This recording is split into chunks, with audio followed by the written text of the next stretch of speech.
Como vimos la semana pasada, hablamos del capítulo 21 y 22 del libro de los Hechos.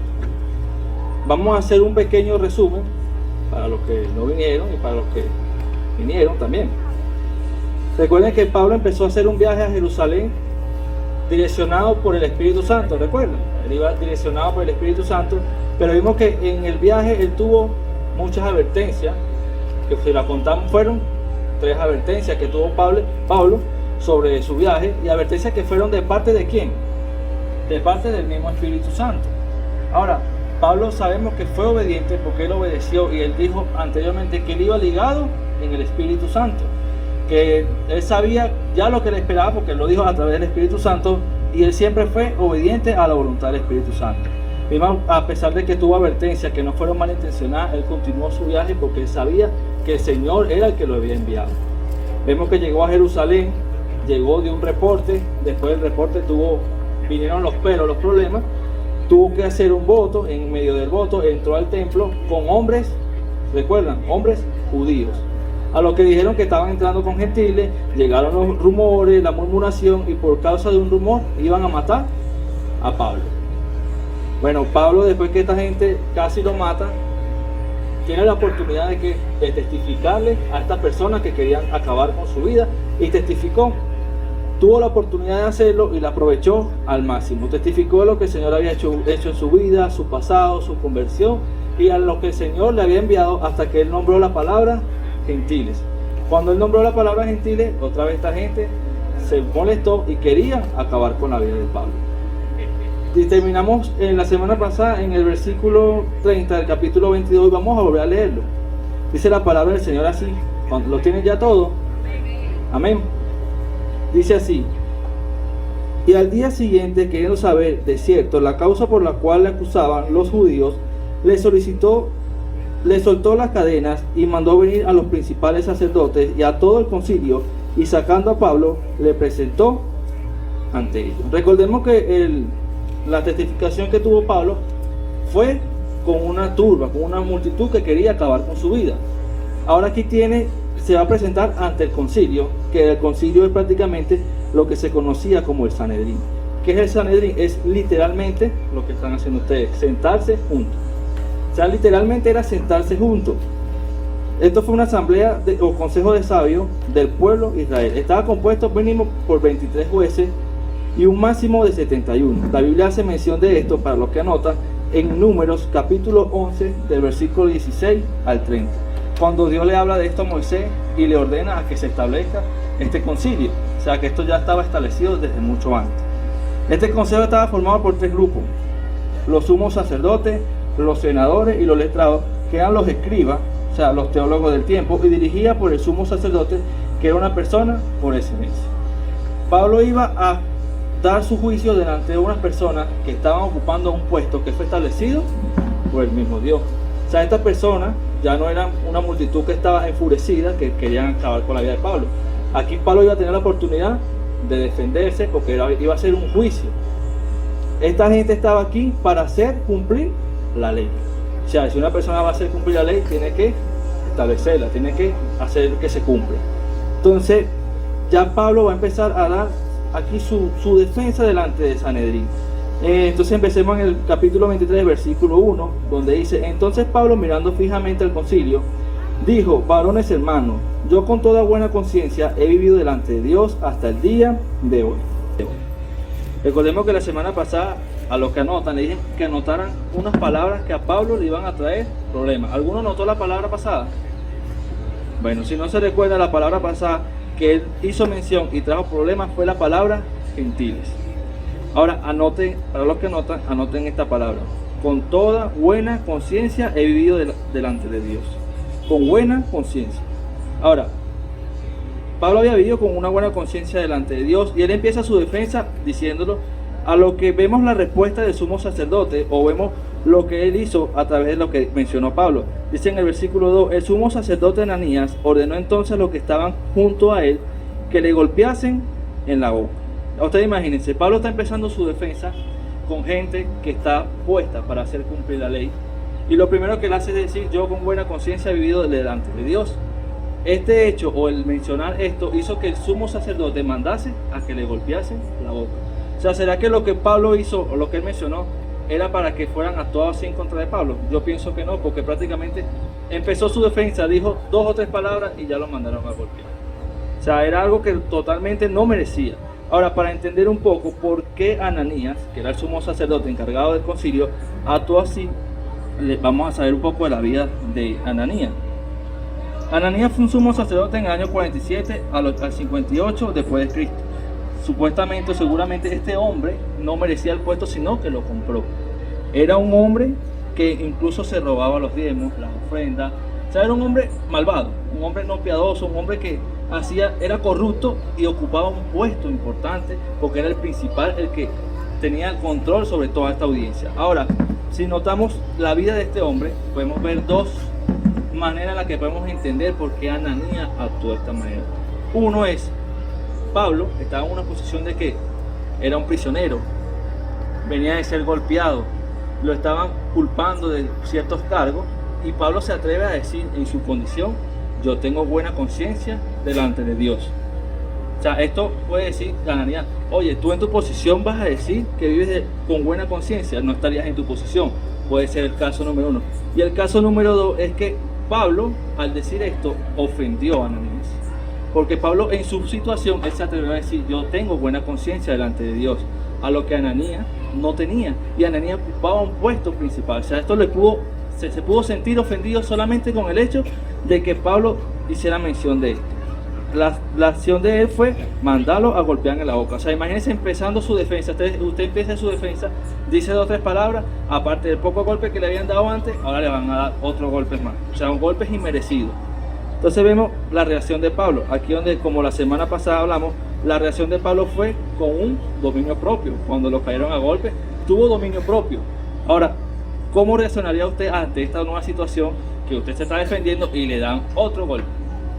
O sea, hay que tener ese dominio propio para poder hacer lo que hizo Pablo. La reacción de Pablo fue, en el versículo 3, entonces Pablo le dijo: Dios te golpeará a ti, pared blanqueada. ¿Estás tú sentado para juzgarme conforme a la ley? Y quebrantando la ley me mandas a golpear. O sea, ¿será que esta reacción puede ser que fue algo airada, fue furiosa de parte de Pablo? No, ni siquiera le contestó de una manera como se lo fuera merecido. O sea, le contestó de una manera sabia, pero al decirle pared blanqueada, es decir, le está diciendo hipócrita. O sea, tú pretendes juzgarme conforme a la ley, pero estás quebrantando la ley. O sea, estás siendo hipócrita. Una palabra que si la otra lo ofendió, imagínense esta. O sea, lo tuvo que haber ofendido muchos más. Ahora, Pablo hace mención a lo que dice, a lo que anotan Deuteronomio 25, 1 y 2. Que dice: si hubiere pleito entre algunos y acudieren al tribunal para que los jueces los juzguen, estos absolverán al justo y condenarán al culpable. Y si el delincuente mereciere ser azotado, entonces el juez le hará echar en tierra y le hará azotar en su presencia según su delito será el número de azote. O sea, Pablo estaba exigiendo justicia.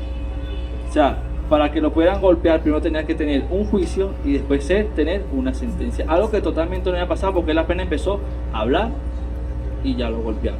O sea, no le dieron ni siquiera la oportunidad de hablar más. Hasta ahí pudo, como quien dice, hablar en ese tema. En el versículo 4 dice: los que estaban presentes dijeron al sumo sacerdote de Dios injurias. Pablo dijo: no sabía, hermano, que él era el sumo sacerdote, pues escrito está: no maldecirás a un príncipe de tu pueblo. O sea, Pablo se defendió usando la ley, pero también aclara cuando le dicen que injurias al sumo sacerdote, dicen no sabía, porque está prohibido. O sea, y también usa la ley basándose en Números 18:1, primeramente porque era un cargo que tenía que ser tomado anteriormente por la descendencia de Aarón, algo que totalmente ya después se había dejado de cumplir, y eso lo podemos encontrar en Números 18:1, que dice: Jehová dijo a Aarón: tus hijos y la casa de tu padre contigo llevaréis el pecado del santuario, y tú y tus hijos contigo llevaréis el pecado de vuestro sacerdocio. Prácticamente Pablo no podía saber que él era sumo sacerdote, primero porque él no vivía en Jerusalén, y segundo porque esto era algo que se cumplía anteriormente y ya no se cumplía. O sea, ya se había como que quitado esa ley, o no la cumplían prácticamente. Y luego dice en Éxodo 22:28, cuando hace mención a que él no sabía, Dice, no injuriarás a los jueces, ni maldecirás al príncipe de tu pueblo. O sea, Pablo está pidiendo disculpas, dice, yo no sabía que él era el sumo sacerdote, y hace mención a la ley, porque dice, porque escrito está, no maldecirás al príncipe. O sea, y él hace mención para defenderse y para pedir disculpas, porque él sabe la ley y él cumple la ley. O sea, todavía, si nos ponemos a analizar, ¿comenzó bien el caso para Pablo en el juicio? No. O sea, ya Pablo tenía que estar consciente que no iban a ser piadosos con él. O sea, si el juicio empezó así, ya no iban a ser piadosos con él.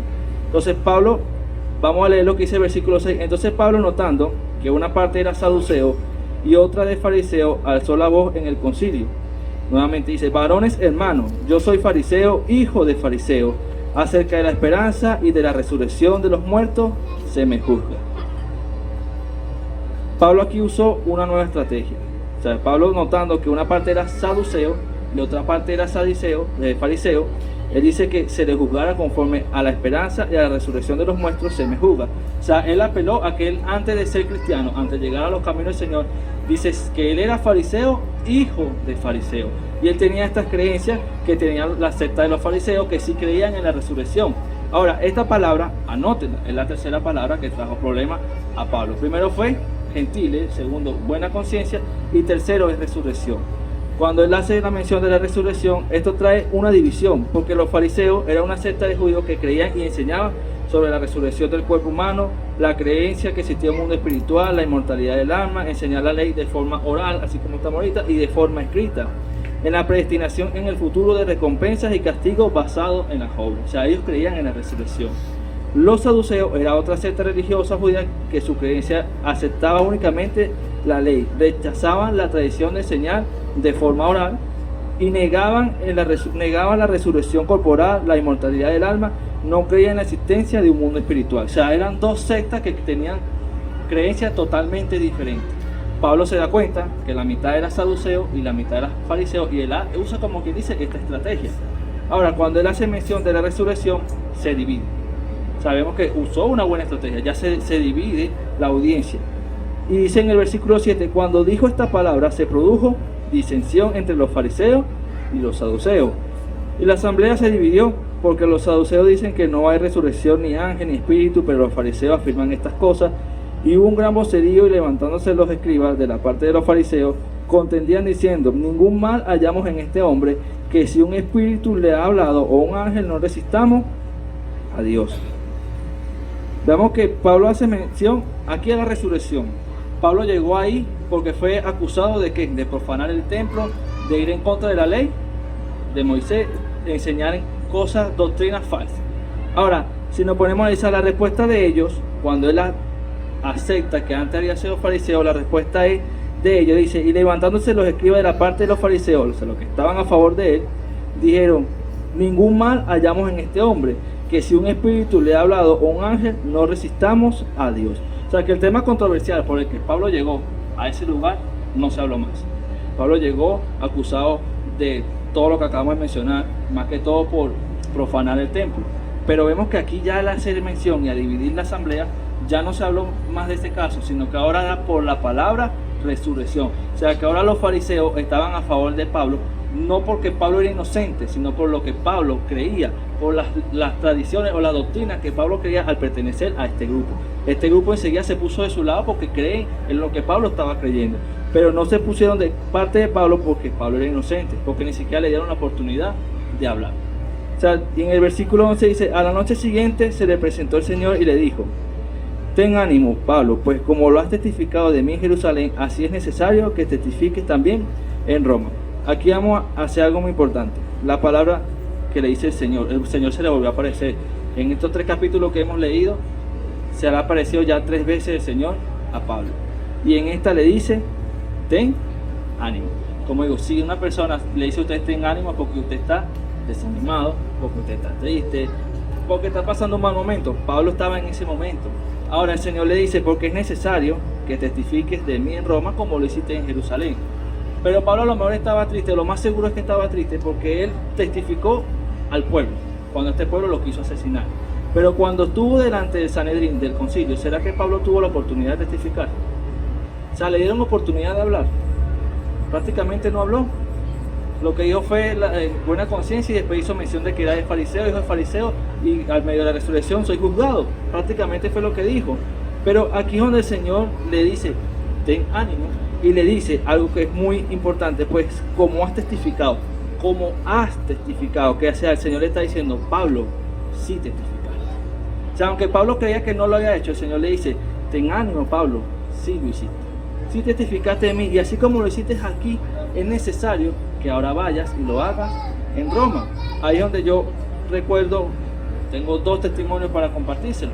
Uno es, yo escuché a un pastor que preparó una prédica excelente, porque cuando uno prepara una prédica trata de hacerlo mejor porque es para el Señor. Y él dice que él preparó su prédica y ya era la hora del servicio, y cuando mira habían 2, 3, 4 personas, algo como con lo que me pasó a mí, 4 personas. Y él no quería dar servicio, pero el Señor le dijo, bueno, tienes que dar el servicio.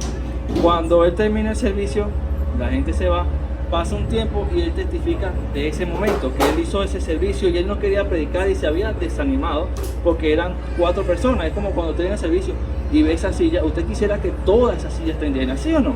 Entonces él se desanimó y él dijo que él no quería continuar su ministerio. A lo que esas 4 personas estaban ese día, y uno se levanta, y se levantan 2 que era una pareja, y esa pareja estaba a punto de terminar su matrimonio, y dice que gracias a esa prédica el Señor restauró su matrimonio. Otro era un borracho, y él dice que gracias a esa prédica el Señor cambió su vida. Y otro era un hombre que estaba con una soga al lado y se iba a suicidar, pero el Señor le dio un motivo para vivir. A mí me pasó algo similar. Yo preparé un evangelismo, pero evangelismo con película, videobeam, y cuando yo invito a la gente, yo imprimí las invitaciones, las repartí por toda la línea. Llegó el día, fueron todos los hermanos, pero cuando fueron los invitados, fueron 3 o 4. O sea, yo me desanimé por completo, porque uno hace las cosas y uno quiere que vaya todo el mundo, que todo el mundo conozca al Señor, escuche al Señor.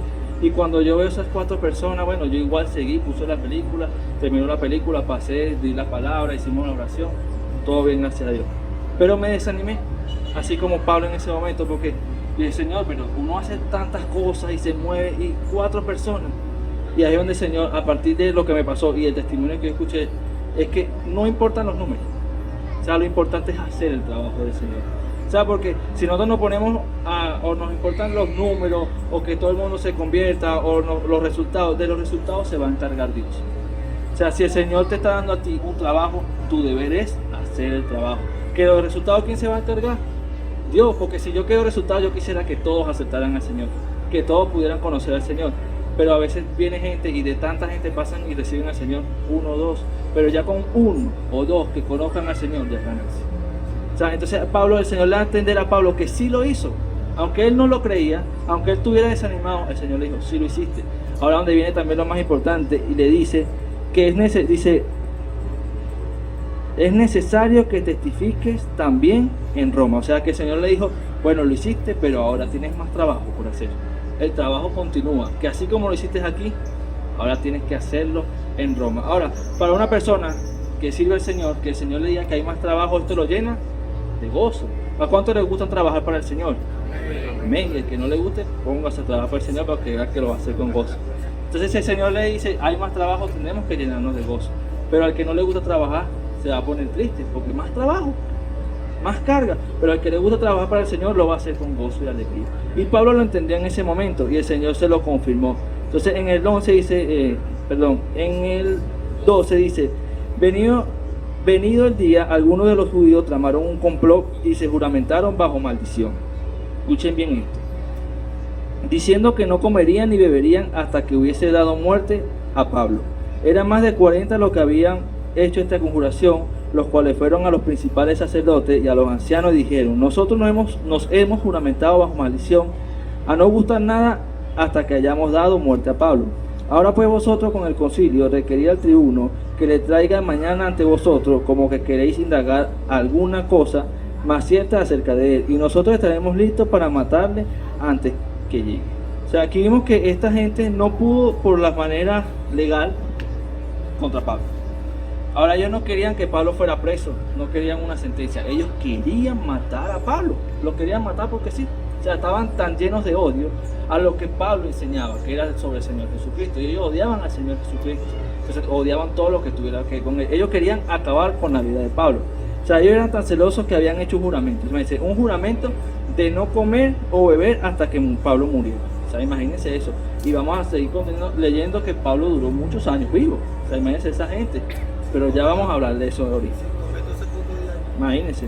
¿Cuánto tiempo aguantamos sin comer nosotros? O sea, esto era prácticamente, estos hombres eran unos asesinos y eran 40, pero fueron ante los principales y les contaron el plan. Estos hombres que pretendían cumplir la ley estuvieron de acuerdo con este plan. O sea que estos hombres realmente estaban cumpliendo la ley. No, porque si ellos no fueran accedidos a este plan, pero ellos estuvieron de acuerdo. Y entonces aquí es donde entendemos que el Señor le dijo a Pablo, Pablo, es necesario que testifiques en Roma. El Señor le está diciendo a Pablo que él va a llegar ¿a dónde? A Roma. ¿Y quién lo está enviando? El Señor. ¿Y quién va a guardar a Pablo? El Señor. ¿Quién va a acompañar a Pablo? El Señor. Pero mientras el Señor también nos manda a hacer algo, el enemigo también va a querer levantarse en contra de lo que el Señor nos ha enviado. ¿Cierto o falso? Va a querer hacerlo. Pero vemos que aunque el enemigo se proponga destruirnos, si la voluntad del Señor es que se haga, Él no va a poder. Porque nosotros estamos bajo la dirección y la voluntad de ¿quién? Del Señor. Así lo hizo con Pablo y lo hace con cada uno de nosotros. Ahora aquí vemos cómo fue descubierto el complot. Dice en el versículo 16: Mas el hijo de la hermana de Pablo, oyendo hablar de la celada, fue y entró en la fortaleza y dio aviso a Pablo. Pablo, llamando a uno de los centuriones, dijo: Lleva a este joven ante el tribuno, porque tiene cierto aviso que darle. Entonces tomándole le llevó al tribuno y dijo el preso Pablo me llamó y me rogó que trajese ante ti a este joven que tiene algo que hablarte. El tribuno, tomándolo de la mano y retirándose aparte, le preguntó: ¿qué es lo que tienes que decirme? Él le dijo: los judíos han convenido en rogarte que mañana lleves a Pablo ante el concilio, como que van a inquirir alguna cosa más cierta acerca de él. Pero tú no le creas, porque más de 40 hombres de ellos le acechan, los cuales se han juramentado bajo maldición a no comer ni beber hasta que le hayan dado muerte. Y ahora están listos esperando tu promesa. Entonces el tribuno despidió al joven, mandándole que a nadie dijese que le había dado aviso de esto. Vemos que el complot fue descubierto, dice el principio, prácticamente por su sobrino. O sea, fue descubierto el complot. Ahora, si usted se pone a buscar en el Nuevo Testamento, en las epístolas de Pablo, en la única parte donde hace mención de sus parientes, de su familia, anótelo ahí, es en Romanos 16, en el versículo 7, versículo 11 y versículo 21. O sea, es la única parte donde usted va a encontrar que Pablo hace mención de su pariente o algún familiar. Y lo más curioso es que no habla mucho de su familia, pero el que descubre el complot o al que el Señor usa es a su sobrino. O sea, que el Señor usa al que uno menos espera a su favor, ¿sí o no? El Señor usa al que menos uno espera a favor de uno. Entonces el complot fue totalmente descubierto y este hombre fue y le dijo al tribuno.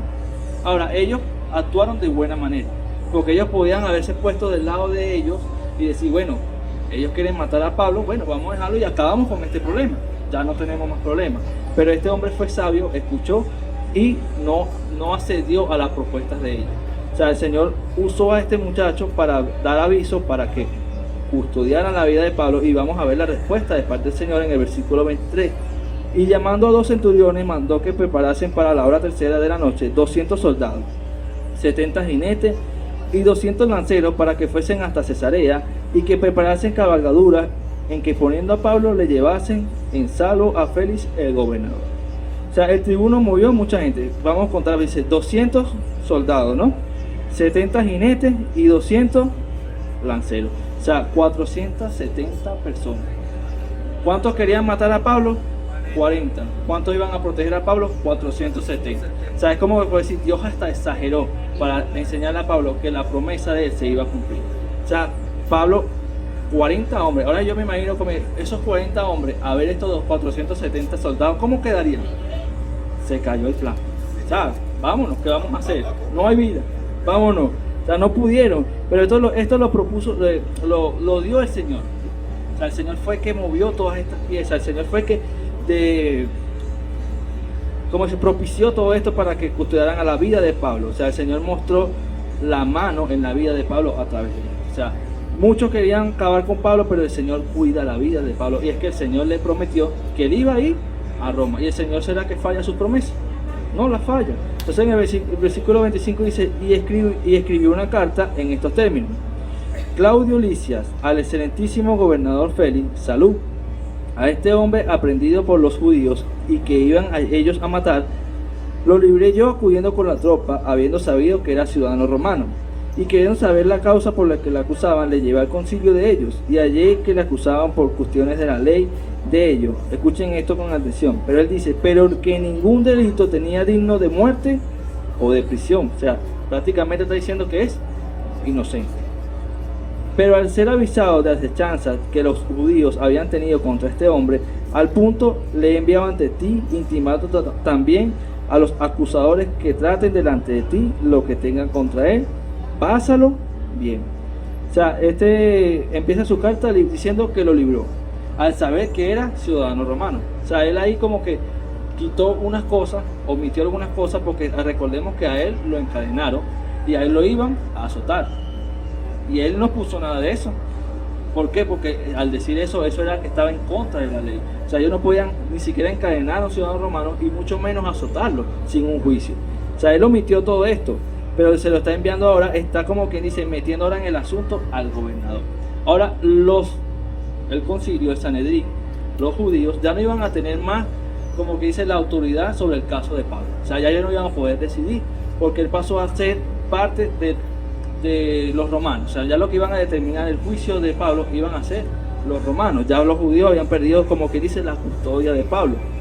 Y implicó a este gobernador y le dice, bueno, pásala bien. Y le va a decir, porque lo que viene con Pablo es bueno. Entonces dice en el 31, y los soldados tomando a Pablo como se les ordenó, le llevaron de noche a Antipatris, y al día siguiente, dejando a los jinetes que fuesen con él, volvieron a la fortaleza.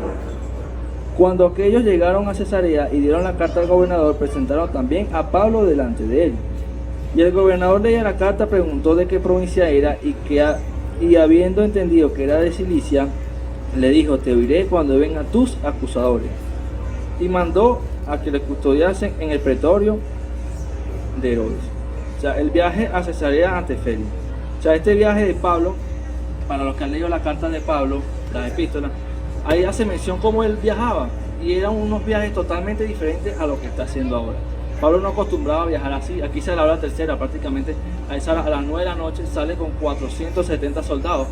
Este hombre, Pablo, lo montaron en un caballo. O sea, Pablo iba custodiado, iba montado el caballo. Y aproximadamente los soldados, para llegar allá, marcharon por 15 horas sin parar. O sea, imagínense marchar 15 horas.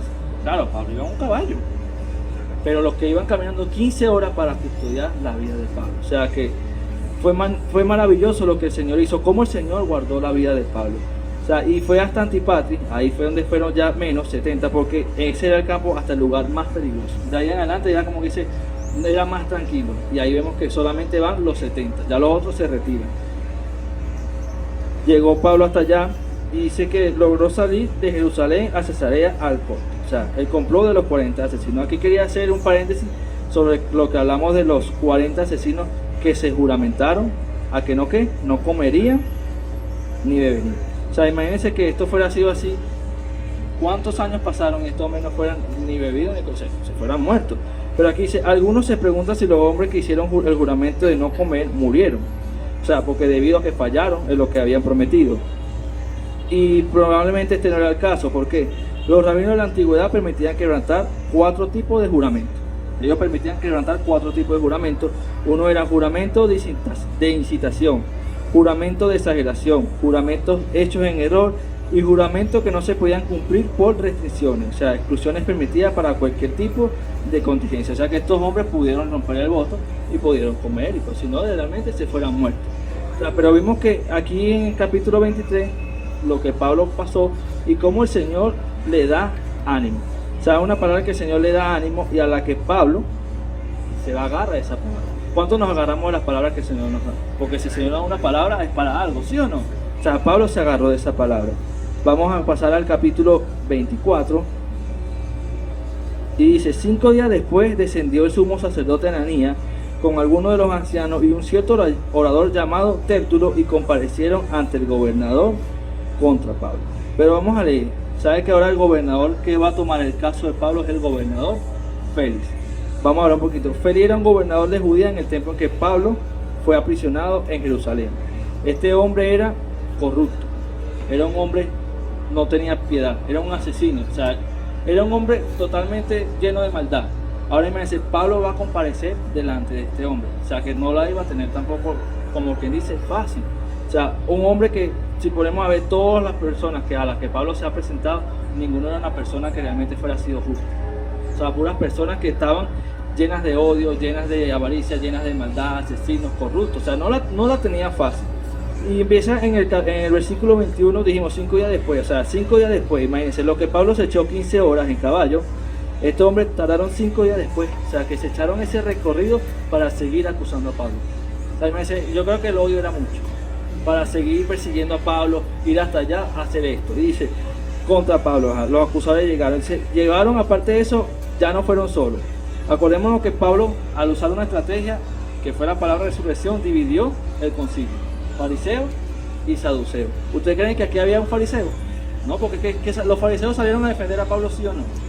Sí, ¿verdad? Aquí no iba a haber ningún fariseo, aquí estaban los saduceos, los líderes y un orador llamado Tértulo. O sea, este Tértulo es como por decir, al día de hoy, un gran abogado.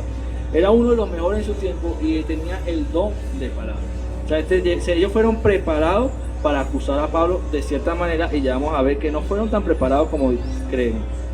Dice en el 2, y cuando este fue llamado, o sea, Tértulo comenzó a acusarle diciendo, escuchen cómo empieza este hombre: como debido a ti gozamos de gran paz, y muchas cosas son bien gobernadas en el pueblo por tu prudencia.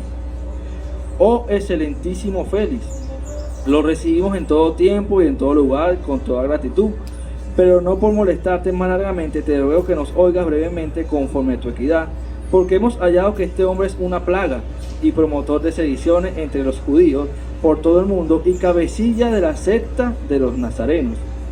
Intentó también profanar el templo y prendiéndole quisimos juzgarle conforme a nuestra ley. Escucha lo que dice aquí, quisimos juzgarle. Ellos querían juzgarlo, querían matarlo.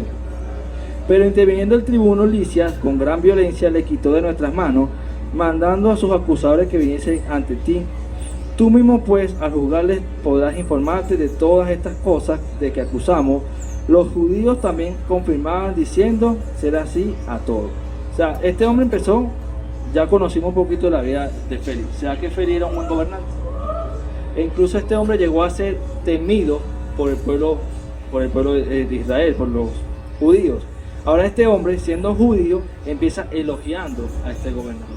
O sea, empieza como que endulzándolo con palabras buenas, gracias a ti, oh excelentísimo, cuando sabemos que este hombre no merecía ninguna de estas palabras. Pero ellos lo usaron como estrategia, como para decir, bueno, vamos a ganar, como para ganar puntos. ¿Ves? Ahora, Pablo era acusado de qué? Si nos ponemos a analizar, solamente era de qué, de profanar el templo. Aquí acusan a Pablo, imagínense, de ser una plaga. O sea, ya le pusieron más cargo, y uno de esos era ser una plaga social promoviendo sedición entre los judíos. La otra era ser cabecilla de la secta de los nazarenos, o sea, judíos seguidores de Jesús. Al referirse hacia Pablo, intentaron menospreciar a Jesús y a todos los que creían en Jesús. Recordemos lo que dice Juan, anoten Juan 1, versículo 46, cuando el Señor está hablando con Natanael y Felipe, dice, pues, y Natanael dijo, ¿puede salir algo bueno de Nazaret? Dijo Felipe, ven y mira. O sea, él dice, ¿puede salir algo bueno de Nazaret? Recordemos que esa ciudad era como en ese tiempo menospreciada, como que no tenía valor. Ahora, a él le referirse que era el líder de la secta de los nazarenos, o sea, se estaba como que burlando del Señor y todos los que seguían al Señor. Y aquí podemos ver que cuando dice profanar el templo, o sea, este era el único cargo que de verdad estaba, como que dice, adecuado al momento. O sea, los demás eran más inventos de lo que ya habían hecho. Incluso si ponemos a prestar atención, dice profanar el templo. Esto también fue una acusación falsa por murmuraciones y rumores. O sea que aparte de la que ya le habían inventado, le inventaron 2 cargos más. Y una de esas suena feo, que él era una plaga. Imagínense que querían ser una plaga. O sea, es algo fuerte. Aquí vemos que después viene la defensa de Pablo. Pero si este era un gran orador, era un gran abogado, yo me pongo a analizar, ¿será que él hizo un buen caso? O sea, ¿será que no lo pudo haber hecho mejor? O sea, cuando un abogado, a los que han visto, aquí no hay abogados creo, pero cuando usted ve una serie o una película, un abogado ¿cómo se prepara? Busca pruebas, evidencia y testigos. ¿Y qué llevaron ellos? No llevaron pruebas, no llevaron evidencia y no llevaron testigos. O sea, que él solamente habló y él creyó que con el don de palabra iba a convencer al gobernador. Ahora, vamos a ver la defensa de Pablo. Sabemos que estos hombres fueron bien preparados con un abogado, pero pudieron haberlo hecho mejor. O Tértulo pudo haberlo hecho mejor. Pablo se defiende así. Habiendo hecho señal el gobernador a Pablo para que hablase, este respondió: porque sé que desde hace muchos años eres juez de esta nación, con buen ánimo haré mi defensa. Escuchen bien esto. O sea, él no empezó elogiándolo a él, pero ahí es muy importante, dice con buen ánimo. ¿Y qué le dijo el Señor? Ten ánimo. Pablo se agarró a la palabra y dice, con buen ánimo haré mi defensa. Como tú puedes cerciorarte, no hace más de 12 días que subí a adorar a Jerusalén, y no me hallaron disputando con ninguno, ni amotinando a la multitud, ni en el templo, ni en la sinagoga, ni en la ciudad. Ni te pueden probar las cosas que ahora me acusan. Con buen ánimo haré mi defensa. Empezó diciendo con buen ánimo, y aquí termina diciendo con buen ánimo. O sea, que lo que el Señor le dijo, Pablo se lo agarró. O sea, este hombre empezó. Ahora, ¿tenía buen ánimo? Sí, el Señor lo animó. Ahora, si nos ponemos a ver, Pablo, ¿por qué estaría animado? ¿O por qué estaría gozoso? Recordemos lo que le fue dicho a Pablo en el mismo libro de los Hechos, en el capítulo 9, que él iba a testificar delante de gobernantes, de reyes, y aquí estaba delante de ¿quién? De un gobernante. Entonces él estaba con ánimo y gozoso, porque no era solamente porque él podía defenderse por sí mismo, sino que él iba a testificar nuevamente del Señor Jesucristo. Y él estaba gozoso por este hecho. Entonces vemos que él dice que no había hecho nada malo, o sea, que él solamente fue a adorar al templo, y dice que podía asesorarte de esto. Dice, con buen ánimo haré mi defensa. Pero dice, pero esto te confieso que según el camino que ellos llaman herejía, ponemos lo que Tértulo llamó el camino herejía, así sirvo a Dios de mis padres, creyendo todas las cosas en la ley, que en la ley y los profetas están escritas, teniendo esperanza en Dios, la cual ellos también abrigan, de que habrá resurrección de los muertos, así de justo como de injusto. Y por esto procuro tener siempre una conciencia sin ofensa ante Dios y ante los hombres. Notemos que aquí Pablo hace dos menciones de dos palabras que le trajeron problemas: resurrección y buena conciencia. Pero aquí no podían golpearlo, aquí no podían hacerle nada porque está bajo los romanos. O sea, este hombre, me imagino que escuchándolo con un odio, con una ira, a él decir esta palabra. Te confieso según el camino que ellos llaman herejía. Pablo puso en claro que no había abandonado al Dios de sus padres o a la ley. Sabemos que Pablo dice que él sabía la ley y cumplía la ley, y acordémonos que él fue enseñado bajo una persona que era muy conocedora de la ley, que fue Gamaliel en sus tiempos. Entonces dice que haber resurrección, o sea, de los muertos. Esto era creído por muchos en aquellos tiempos, incluso por los fariseos era creído en ese tiempo. Pero anoten ahí en la primera carta de los Corintios, usted se lee el capítulo 15 completo, y ahí Pablo escribe sobre la resurrección. Y Pablo va a entender que él cree en la resurrección de Jesucristo. Por eso es que él habla mucho de la resurrección, porque él no va a caer en la resurrección. ¿Sí? ¿Con quién se encontró? Cuando el Señor lo llamó, con el mismo Señor Jesucristo. O sea, Pablo entendió que Jesús era el Mesías y había resucitado. Ahora él dice, en esa carta él habla de que Jesús fue la primicia de la resurrección, ¿sí o no? Entonces él dice que si Jesús no fuera resucitado, todo lo que estuviéramos haciendo o estábamos haciendo fuera en vano. Ahora, ¿usted cree que lo que usted está haciendo es en vano, o usted cree que Jesús resucitó y está a la diestra del Padre? ¿Resucitó o no resucitó? Ellos lo creyeron y hasta el día de hoy lo seguimos creyendo. O sea, sabemos que Jesús resucitó y está al lado del Padre, gobernando con poder, con autoridad y con gloria. Y sabemos que algún día vendrá por nosotros, ¿sí o no? ¿Y cuánto lo estamos esperando? Amén. Si le da un aplauso, déselo al Señor. O sea, usted se puede leer esa carta y Pablo va a explicar lo que es lo de la resurrección. Por eso es que él hace mención mucho a esto, la resurrección. Entonces viene el versículo 17, pero pasados algunos años vine a hacer limosna a mi nación y presentar ofrendas. Estaba en ello cuando unos judíos de Asia me hallaron purificado en el templo, no con multitud ni con alboroto. Ellos deberían comparecer ante ti y acusarme si contra mí tienen algo. O digan estos mismos si hallaron en mí alguna cosa mal hecha cuando comparecí ante el concilio, a no ser que estando entre ellos, prorrumpí en alta voz acerca de la resurrección de los muertos, soy juzgado hoy por vosotros. O sea, Pablo sigue aclarando lo que él fue a hacer a Jerusalén. Recordemos que Pablo inició este viaje a Jerusalén a llevarle ofrendas a los pobres de Jerusalén. O sea, y él lo está aclarando. Y si leemos en 1 de Corintios, o si quieren lo nota y después lo lee, 1 de Corintios 16:3 dice: cuando yo esté allí, enviaré a los que ustedes aprueben por carta para llevar su donativo a Jerusalén. Y él dice: y si conviene que yo también vaya, ellos irán conmigo. Y en Romanos 15:26 dice: porque a los macedonios y a los que le han placido dar alguna ofrenda para los santos pobres que están en Jerusalén. El viaje de Pablo para Jerusalén él lo hace mención para llevar ofrenda a los pobres de esa nación. Y él lo está aclarando, que no habían hecho nada absolutamente incorrecto. Y si lo acusaban de algo era falso. Y él dice: bueno, si me están acusando, que vengan ante ti, compadezcan ante ti y traigan pruebas. O sea, que no había ningún testigo ocular de lo que supuestamente Pablo había hecho. O sea, no había nadie que pudiera decir: sí, yo lo escuché. No había nadie. Y Pablo hace mención a esto teniendo la razón. Porque estos hombres fueron sin pruebas, sin testigos. Y dice: bueno, si alguien tiene contra mí, que compadezca ante ti, pero que no que tengan las pruebas. Entonces, al final Pablo sacó de nuevo el tema de la resurrección. Y en el 22 dice: entonces Félix oía estas cosas, estando bien informado de este camino, les aplazó diciendo: cuando descendiere el tribuno Licias, acabaré de conocer de vuestro asunto. O sea, aquí podemos ver Félix, el gobernador Félix no quiso tomar una decisión. O sea, es como que evitó tomar una decisión. Pero ahora le pregunto: ¿será que él tenía para tomar una decisión? Yo pienso que sí. Porque si leemos la carta, primero la carta que decía: no he hallado ningún cargo de prisión o de muerte. ¿Y quién se lo escribió? Licias, el que estaba remitiendo a Pablo hacia Félix. O sea, él lo oyó inocente.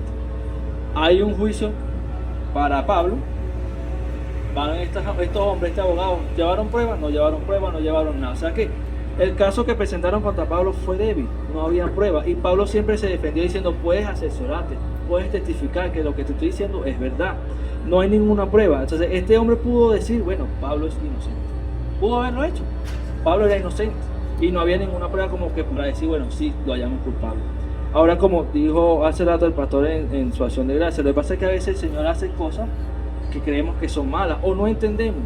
Pero pónganse ustedes a analizar. Si a Pablo le fueran dicho: bueno, sí, Pablo, eres inocente, vete. ¿Qué fueran hecho los judíos con Pablo? Lo matan. Acuérdense que habían 40 hombres esperando para matar a Pablo. Y estaban estos líderes que querían acabar con la vida de Pablo. Si Pablo se fuera puesto en libertad, acaban con la vida de Pablo. Ahora el Señor le dijo a Pablo que iba a llegar a Roma, pero esta era la condición en que Pablo tenía que llegar a Roma. O sea, parece como que: oye, pero, o sea, es preso, es un hombre que cree en ti, que habla de ti. Pero esa era la manera en que Pablo pudiera llegar a Roma.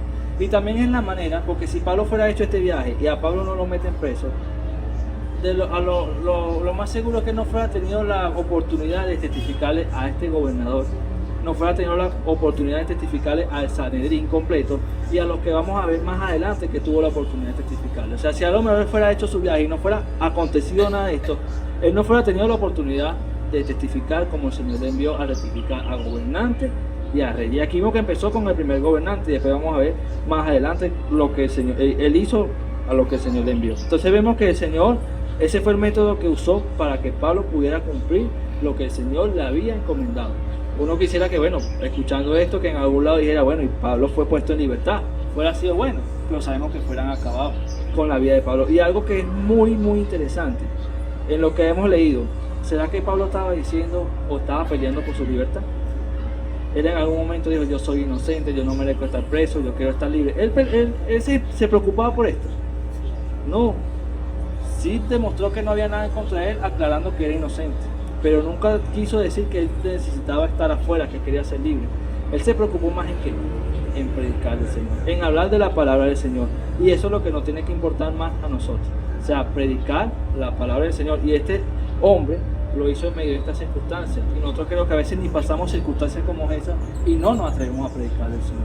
Entonces, y él lo hizo, él fue valiente al predicar, porque vamos a seguir leyendo. Y dice, entonces, no, en el 24 dice, en el 23, perdón, y mandó al centurión que se custodiase a Pablo, pero que se le concediese alguna libertad y que no impidiese a ninguno de los suyos servirle o venir a él. O sea, que le dieron prácticamente aquí como casa por casa. Tenía ciertas libertades y no le pidieron que viniera ninguno de los suyos a servirle o venir a él. O sea, que este hombre tenía ciertos privilegios y yo me imagino a Pablo preso.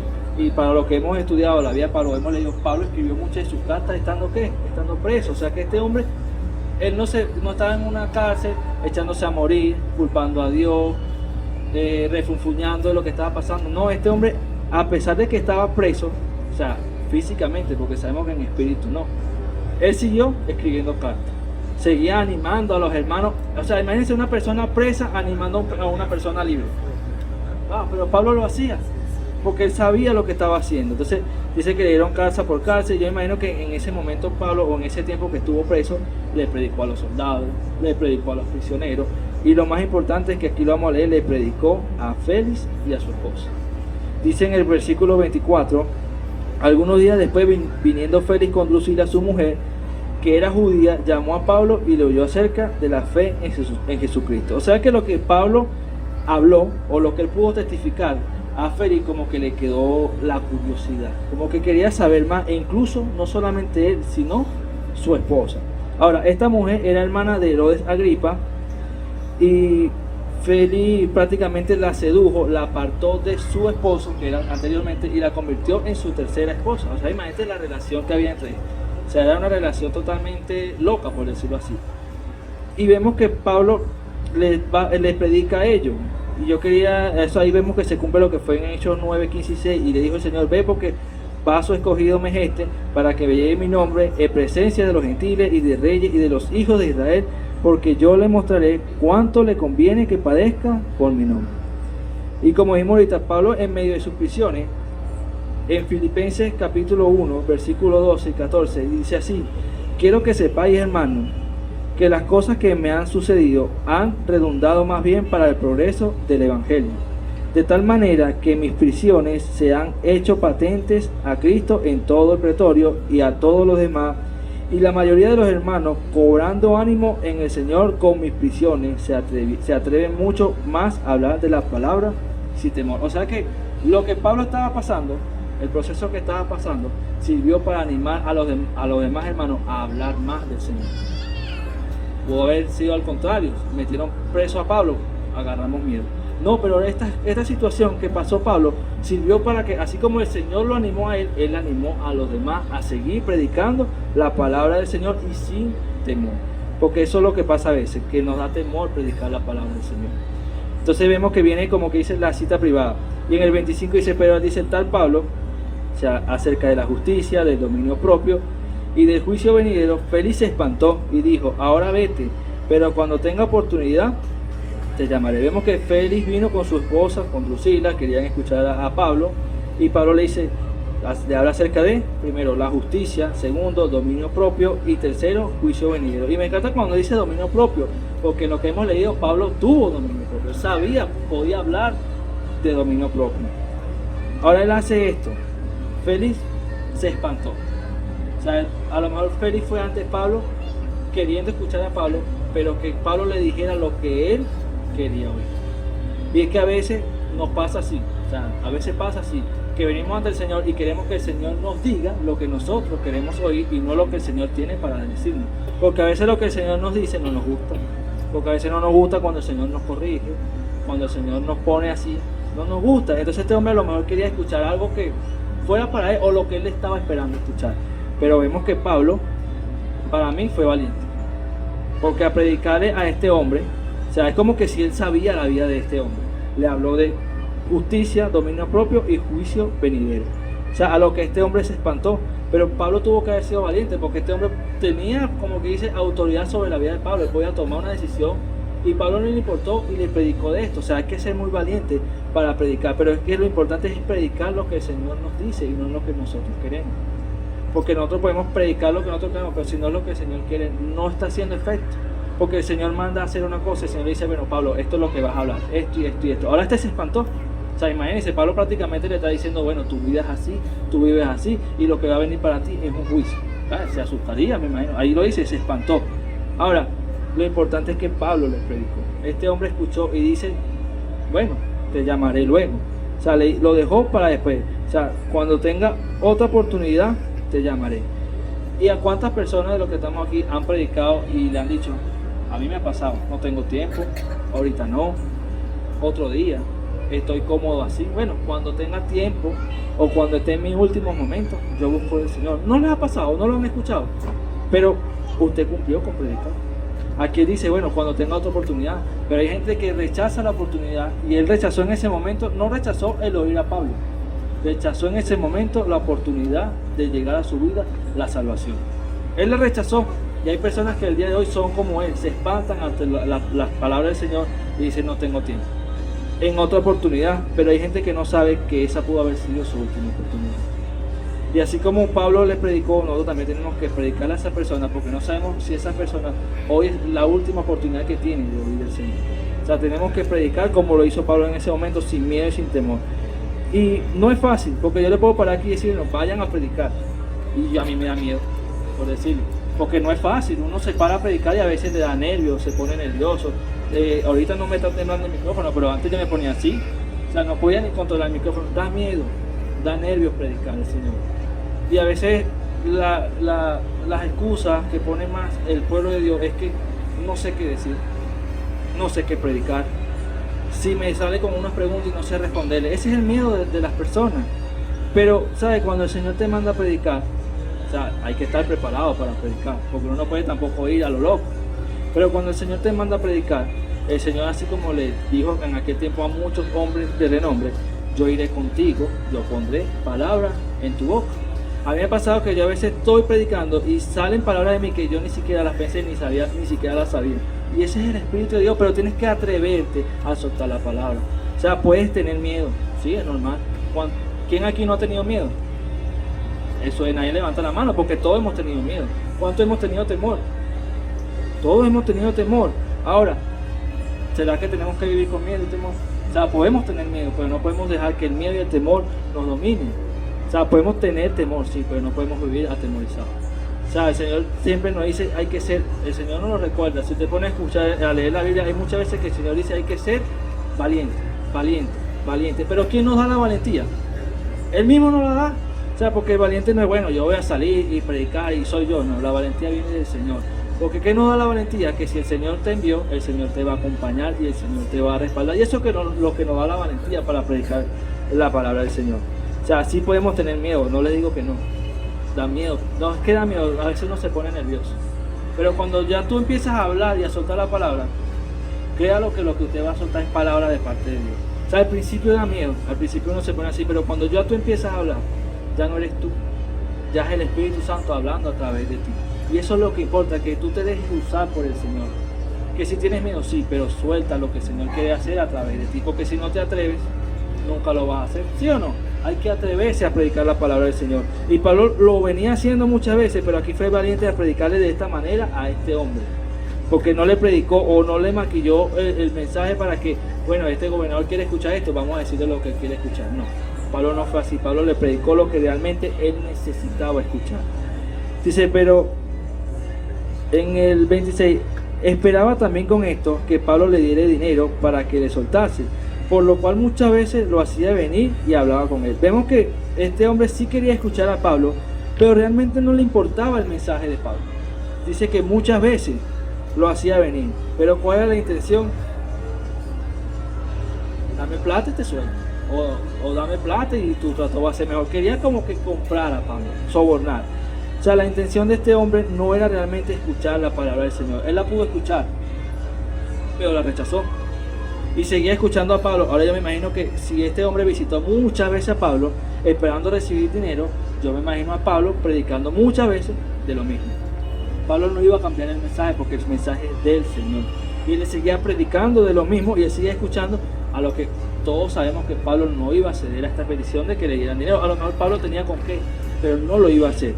Y dice en el 27, pero al cabo de 2 años recibió Félix por sucesor a Porcio Festo, y queriendo Félix congraciarse con los judíos, dejó preso a Pablo. O sea, al cabo de 2 años. Menos mal que el voto que hicieron los otros se pudo romper, porque me dice 2 años.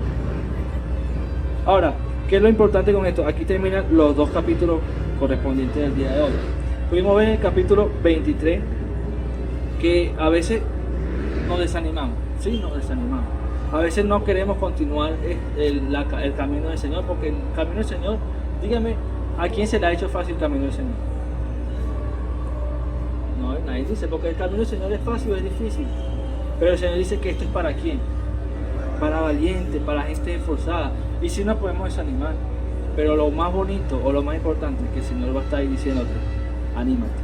El Señor te va a animar. ¿Cuántas veces nos hemos sentido sin fuerza para hacer las cosas del Señor? Pero ¿qué hace el Señor? Te da fuerza, te renueva, te levanta. Lo importante es que nosotros estemos decididos a hacer que la voluntad del Señor. O sea, lo importante es que tú te pongas a la voluntad del Señor, así como lo hemos visto Pablo, que pudo haber hecho otra cosa, pero él siempre hizo la voluntad de ¿quién? La voluntad del Señor. O sea, el Señor le dijo, así como es necesario. O sea, tenemos que entender que el que convence, ¿quién es? El Espíritu Santo.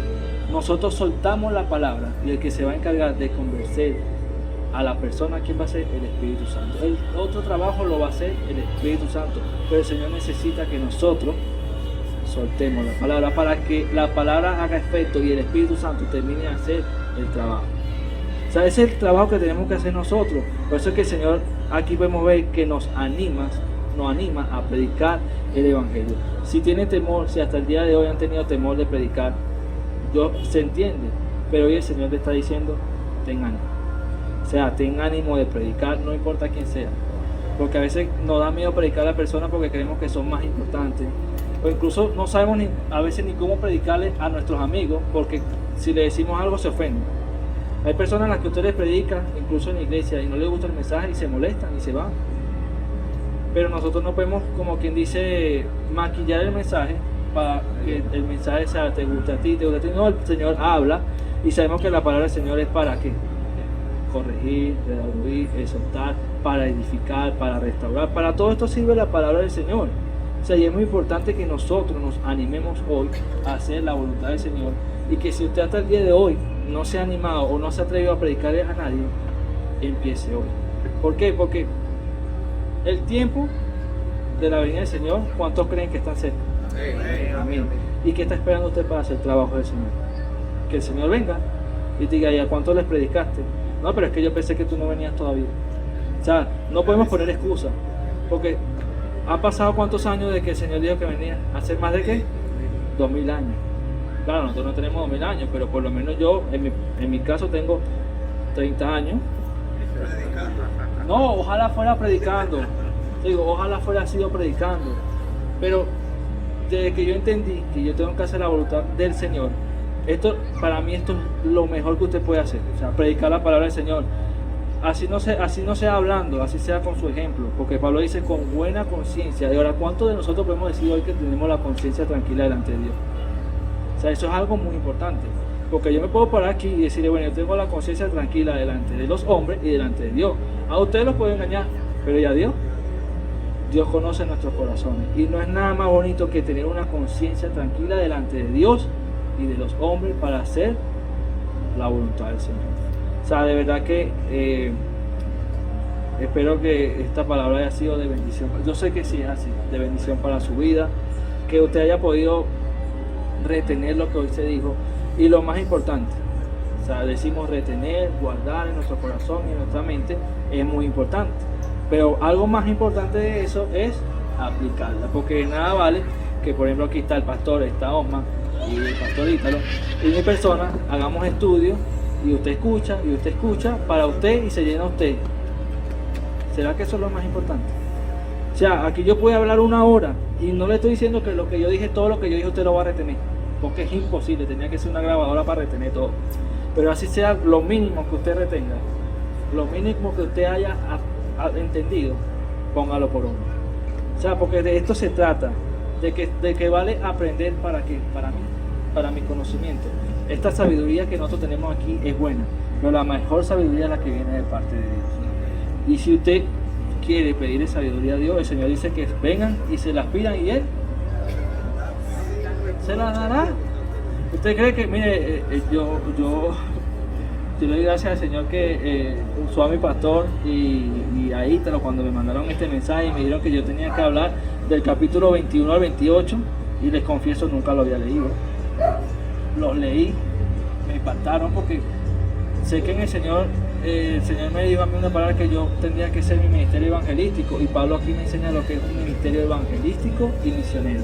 Y cuando yo leí esto, y cuando yo empecé a predicarlo, mientras yo le estaba hablando a usted, el Señor me estaba hablando a mí, y yo sentía como el Señor, como lo dije esta mañana, como que si me estuviera haciendo así, cacheteando, despierto, porque hay mucho trabajo por hacer.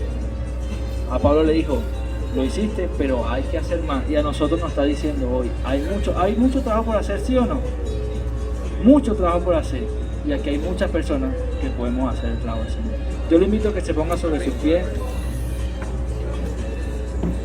y que de verdad, o sea, el Señor pueda hablar hoy a sus vidas, que usted pueda salir aquí llevándose ese mensaje hoy, pensando en esto y sobre todo poniéndolo en práctica. Animémosle a predicar a personas, que afuera hay muchas personas, y se lo digo yo por experiencia propia, que están dispuestas a recibir la palabra del Señor.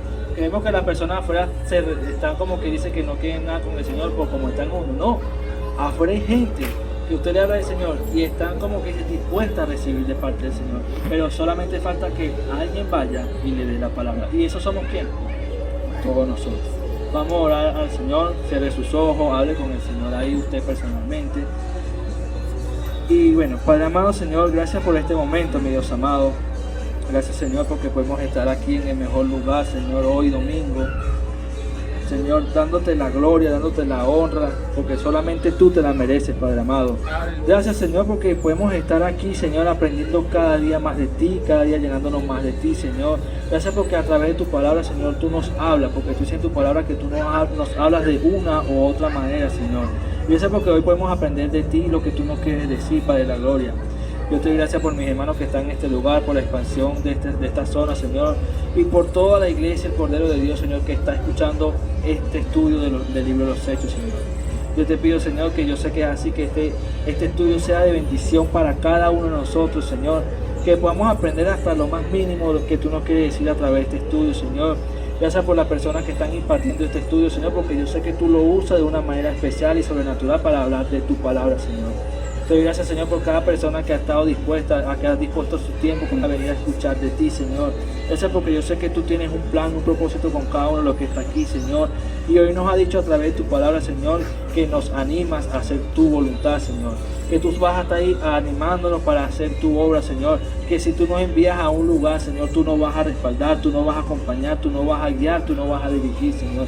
Que sí podemos tener miedo, Padre de la gloria, pero tenemos que vencer al miedo y salir a predicar tu palabra, Padre de la gloria, a todas esas personas que hoy necesitan palabra de parte tuya, Señor. Que no tengamos temor, que seamos valientes a la hora de hablar de tu palabra, Señor, que podamos decir lo que tú realmente quieres decir a cada persona, Señor. Que seas tú, Señor, usando a cada persona que está aquí para hacer tu voluntad, para hacer tu obra, Señor.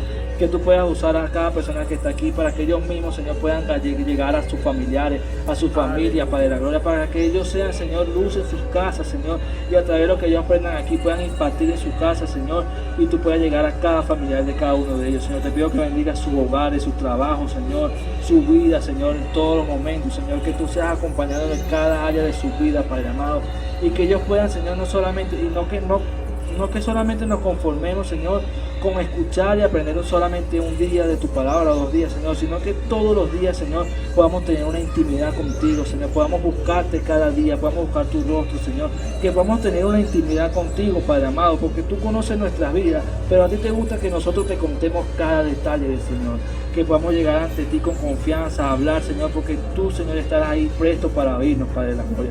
Bendice sus vidas, bendice esta expansión, que cada día sigan creciendo, que siga creciendo. Usa los ministerios que están aquí, a cada persona, a cada líder, a los músicos, a los danzarines, Señor, para que tú, Señor, te glorifiques en este lugar y en toda la iglesia, Padre amado. Te doy gracias por la vida de los pastores, de los apóstoles, Señor. Síguelos usando, Señor. Sigue, Señor, teniendo tú ese plan precioso que tienes tú con cada de ellos, Señor, con cada uno de ellos, Señor, y sigue usando de una manera como lo has hecho hasta el día de hoy, una manera especial, una manera sobrenatural, para que ellos puedan tener fuerza y puedan seguir adelante de lo que tú les has encomendado, Padre de la gloria. Entonces, gracias por su vida, en el nombre poderoso de Jesús, y yo quiero que le le brinde el mejor de sus aplausos al Señor Jesús, porque Él se lo merece, mi hermano.